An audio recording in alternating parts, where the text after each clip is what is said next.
Well, hello. Catherine Langman here, and I'm back with another episode of the Productpreneur Success Podcast. And today I'm joined by my puppy, Lenny, who, it's a really stinking hot day here. So he's just really trying to stay inside where the air conditioner is on.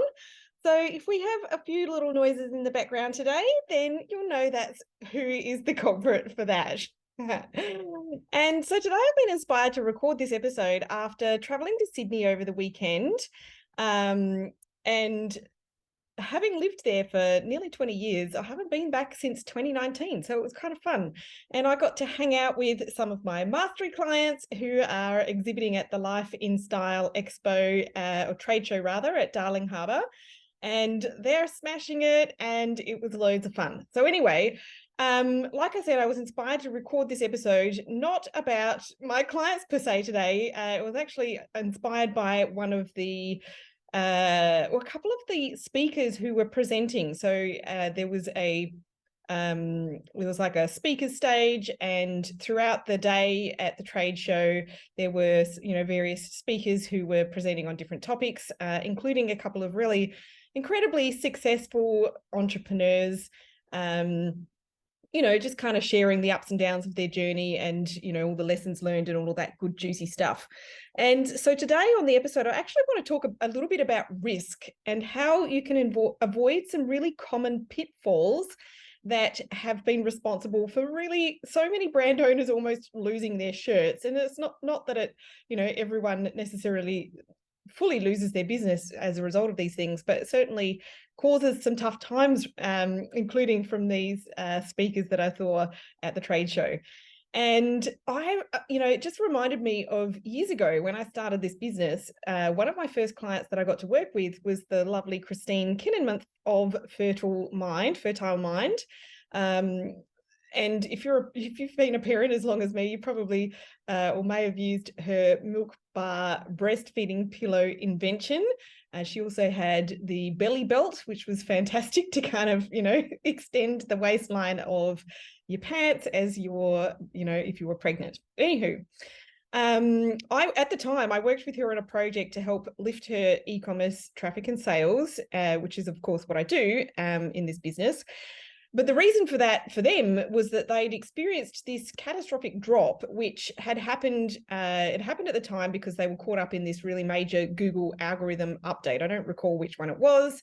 But unfortunately, she hadn't realized that her previous SEO person that she had been working on in her business was using a lot of what we call black hat strategies, and they used to work really well in terms of driving traffic and sales, but they weren't condoned by Google. So they were essentially kind of breaking the rules, I suppose. Not that there's hard and fast rules with these things, but anyway, when that major Google update happened, all those kind of websites who were using those tactics were essentially blacklisted. So, brands like this one, their website traffic literally dropped off a cliff, and they lost massive amounts of revenue. And, obviously using black hat strategies in any part of your business is going to be risky. So I suppose the number one piece of advice in this episode should be don't do that. But of course, there is a lot more to consider. So are you familiar with the notion or the saying of don't put all your eggs in one basket? Now, if you want to gamble, you might think it's fun to put all your money on one horse or put it all on red or black on the roulette wheel. Now, I don't gamble myself, so forgive me if I'm using all the wrong lingo. I don't particularly like those kinds of odds involved with gambling. But I see so many brand owners, business owners who do this on a daily basis in a number of areas of their business. So today on the show, I want to just share 3 different areas of your business where putting all your eggs in one basket is a really risky strategy, and what you should be doing or considering instead to improve your odds of success. So let's dive in. And of course, the first area that I want to talk about is, of course, your marketing. So, following on, I guess, from the story I shared about that early client of mine, Fertile Mind, putting all your eggs in one basket when it comes to your marketing is what I would say is, say, for instance, you're a business and your one and only marketing channel or the one and only place where you go to market your business is on, say, Instagram. And I'm picking Instagram because it's been one of the biggest or most common areas where I would say a lot of businesses do put all their eggs in one basket. And previous to that, I would say it was a similar scenario when Facebook came along and was initially awesome organically for businesses to market their business and to get new customers and new clients and that sort of thing. And then the algorithm changed on Facebook at the time, and it became a pay-to-play type model. And then so people moved on to Instagram. And, in the process, there were definitely businesses that, they'd built up an amazing business. They were making lots of money, but literally their entire avenue for marketing was on this one platform. And so when that became, the algorithm changed and it did, stopped working in the same way, they kind of lost their shirts, so to speak. And I have seen this a lot on Instagram as well. And I guess, aside from the fact that just relying on one marketing channel is a risky way to approach your marketing, but secondly to that, we need to remember that we don't own our audience on these other platforms. We don't own our audience on, Google search. We don't own our audience on Facebook or Instagram or TikTok or Pinterest or any of these other places where we might interact with our audience. We don't own our audience there. So, if we are literally relying on this one platform in order to attract all of our customer base, we are really very much, putting ourselves at risk. So on the weekend, in between, hanging out with clients at the trade show, and I'm just referring to my screen here because I really want to pull the right information. So I was actually reading a story on the news website, news.com.au. I don't usually read too much of the news. I find it's not good for one's mental health. But anyway, I was my plane was delayed, so I was at the airport for ages. Anywho, so the title of this one is Aussie business owner slams Instagram as account deactivated, costing $50,000 in lost bookings. So this one is about an Australian wedding photographer, not a brand owner, but similarly a business owner who has put a whole lot of time and effort and resources, resources both monetary as well as time into cultivating this amazing following on Instagram, and has then been severely impacted when and I totally believe the chances that this photographer's account was shut down for no good reason, because I see that happen a lot, unfortunately. But she's been devastated. Her revenue has been devastated because of this action. And look, I don't know this person. I don't know anything more than what I've read in the news, which, let's face it, could be sensationalized. However, I do see these things happen a lot where, the business ends up being quite decimated because they have not captured this audience in any other way, shape or form. So obviously I am advocating that you capture your audience in your own database so that you do actually own that audience. Of course, our favorite platform to do that is in Klaviyo, but also don't just put all your eggs in one basket in terms of, the way you communicate with your audience. If you have spread that risk across other channels, other platforms, other avenues for communicating with your audience, then if one goes down, the others take up the slack.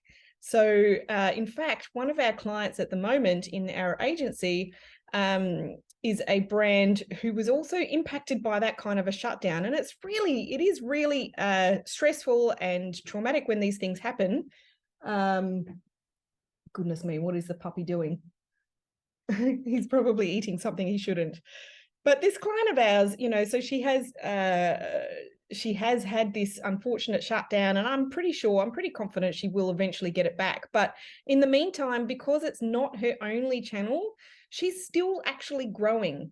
So, if you have your Klaviyo set up and you're using it effectively, if you're working on SEO, to get the organic search traffic, if you have a variety of different paid advertising channels, and then, supplement it with other marketing and PR activities, whether it's working with brand reps or influencers, or collaborating with other brands, or attending trade shows or expos, or, there's a variety of different ways that you can get your brand out there. And it ends up being a scenario where the outcome of the combined effort equals more than the sum of the parts. I'm not going to get that saying right in this moment, but at the end of the day, the impact of taking that multi-channel approach to your marketing will far outweigh putting it all on black,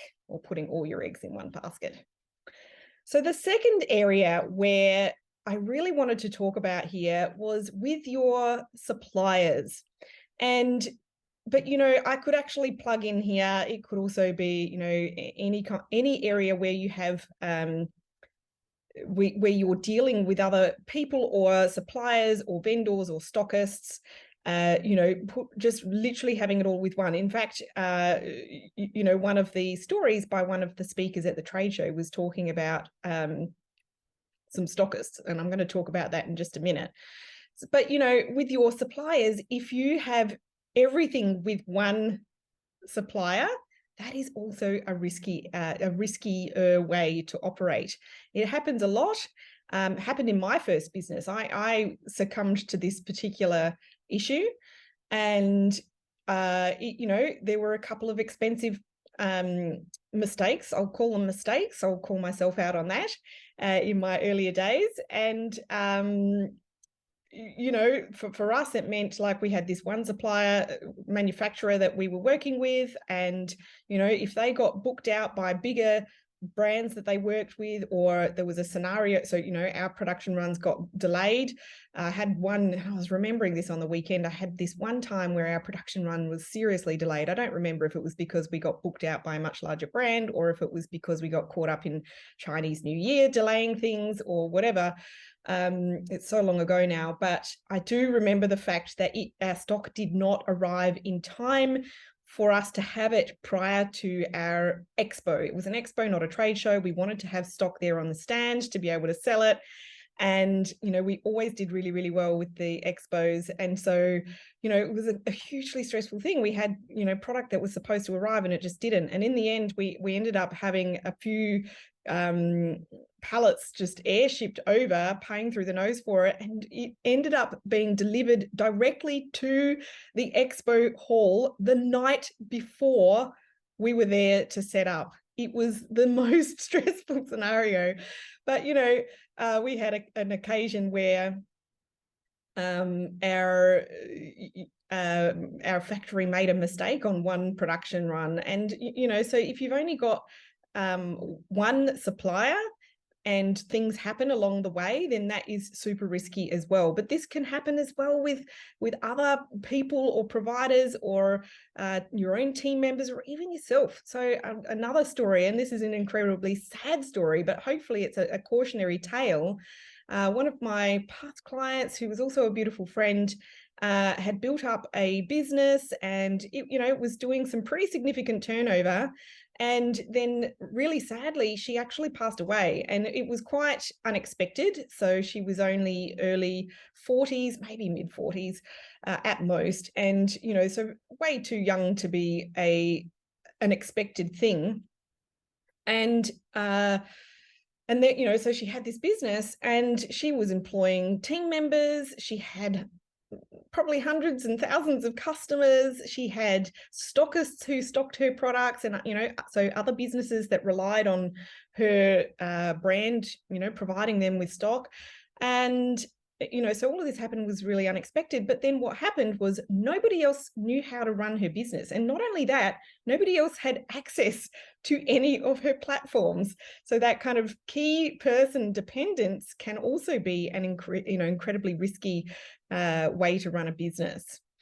But then I want to talk about this third area, and this was definitely inspired me to talk about this when I was at the show on the weekend, and it's about the business model.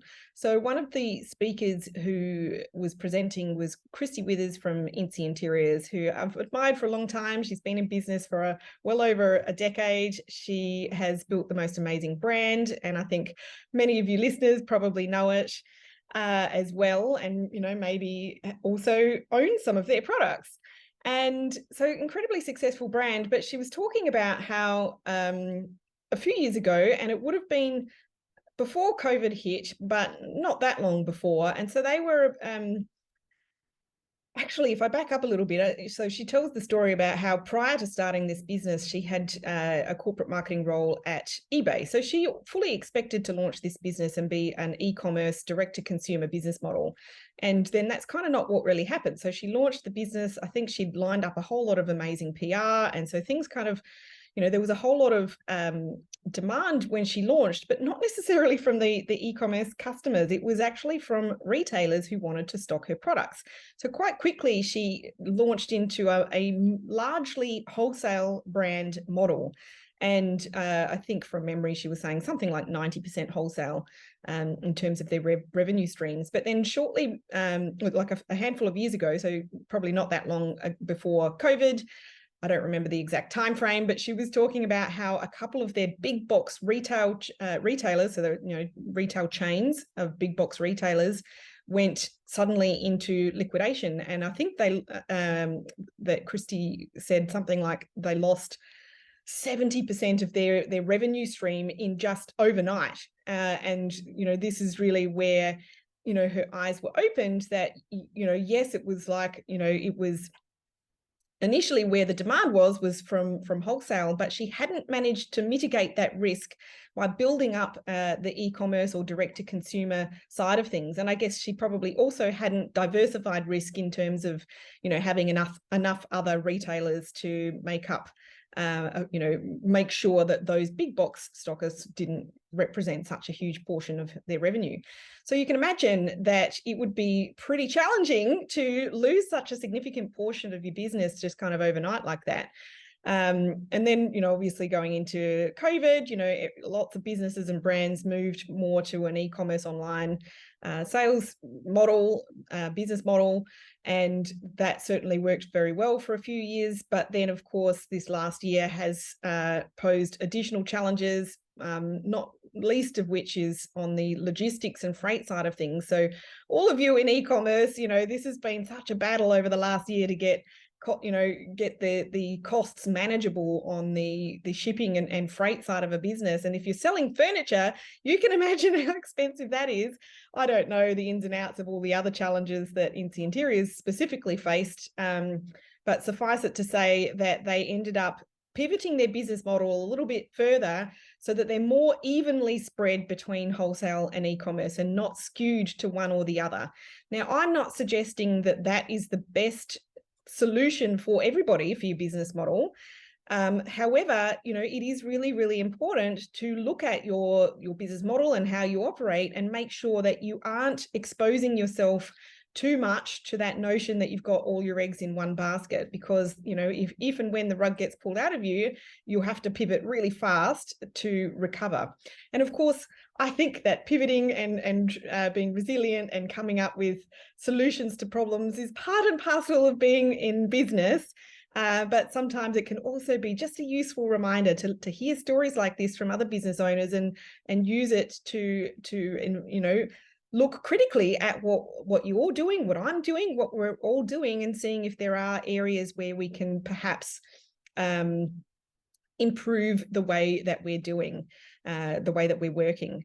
So really, what do all of these, quite different areas of business and have in common when it comes to risk? And, how can you avoid the kinds of costly mistakes that I've described? And at the end of the day, it really does just come down to spreading the risk, by taking a multi-channel approach, by taking an approach just generally where you are, setting up systems and processes and, really making sure that you are removing any kind of key dependence in any area, really, and then taking that iterative approach with every aspect of the business. So, test, see what happens, measure the results, and then iterate and improve from there.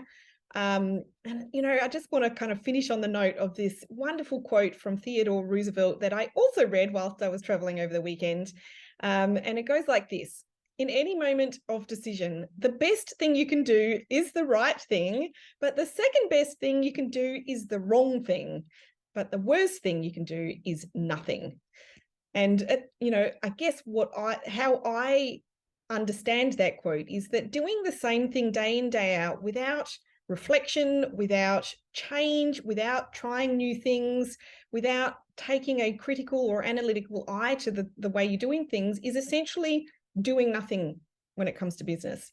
And, that leads to things actually declining over time, as, obviously the rest of the world that we operate in does change. At the same time, going all in on one thing that might be working in the moment, perhaps like James Bond at Casino Royale, is incredibly risky and usually doesn't work long term. So try and find ways to spread that risk and make sure that you have created a comfy cushion to fall back on if and when the world does change. Because it will, and it does. So that's what I have for you this week. I hope you've enjoyed this episode, inspired by my time at Life in Style this week. As always, I look forward to being with you on the show again next week. And I think we've got a special treat next week. So I'll wait and announce that closer to the date. And I look forward to being with you again then. Bye for now.